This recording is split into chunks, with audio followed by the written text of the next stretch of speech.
tem um ajuste que a gente precisa mexer com toda certeza. Repare uma coisa, eu vou marcar a minha tarefa como concluída, e essa daqui também. Veja qual que foi o comportamento. Ele simplesmente marcou.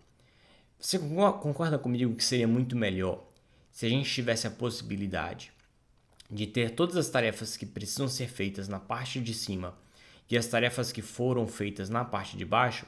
Ou seja, quando eu clicasse aqui, essa tarefa ela descesse para a parte de baixo e as outras ficassem na parte de cima, seria muito bom. É exatamente isso que nós vamos fazer. Nós vamos entrar aqui no Flurryflow de novo e clica na sua list view e clica em duplicate. Tá. Na sua primeira list view, você vai editar o backend query. Clique em Edit Backend Query e vai aparecer aquela nossa requisição. Tem aqui um campo chamado filtros e é esse campo que nós vamos precisar. Você clica em Filter, seleciona concluída, que é o status da nossa tarefa. E em Relation, você tem várias opções, mas a que a gente vai utilizar é igual a, equal to. Então, vamos pensar comigo. Na parte de cima, eu quero as tarefas que eu ainda preciso fazer. Logo, eu preciso filtrar as tarefas que têm como o status concluído falso. Isso mesmo, false. Então, confirmar. Na minha parte de baixo, na minha segunda list view, perceba que eu dupliquei a list view, sabe? Eu dupliquei e cada uma vai fazer uma requisição diferente. A primeira list view vai procurar pelas tarefas que não estão concluídas e a segunda vai procurar pelas tarefas que estão concluídas. Então eu venho aqui, venho em Edit Backend Query, vou em Filtros, novamente, concluída, que é o status, a relação equal to, e agora eu preciso pegar as que são true, ou seja, as tarefas que foram concluídas. Vou clicar em confirmar e agora a nossa aplicação ela já está fazendo uma diferenciação visual de ambas os tipos de tarefas. Se eu clicar aqui e clicar aqui embaixo, porque já tinha uma seção aberta,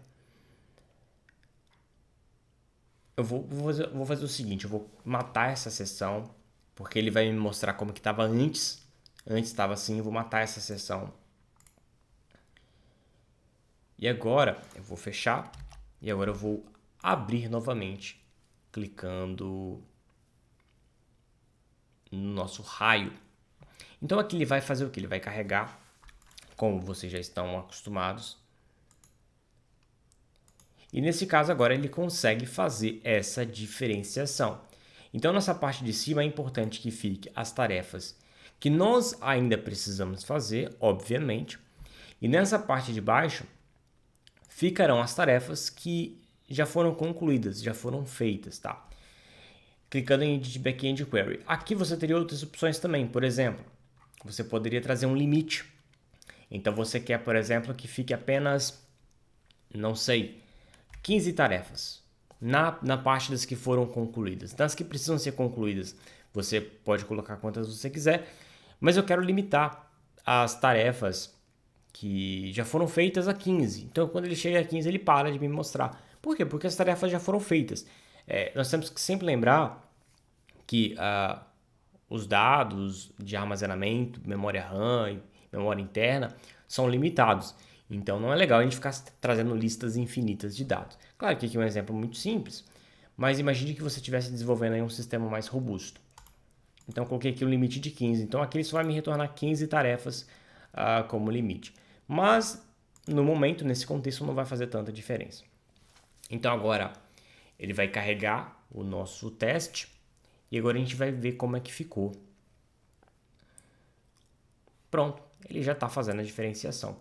Por exemplo, se eu desmarcar aqui, ó, ele trouxe o estudar para a prova de inglês na parte de cima.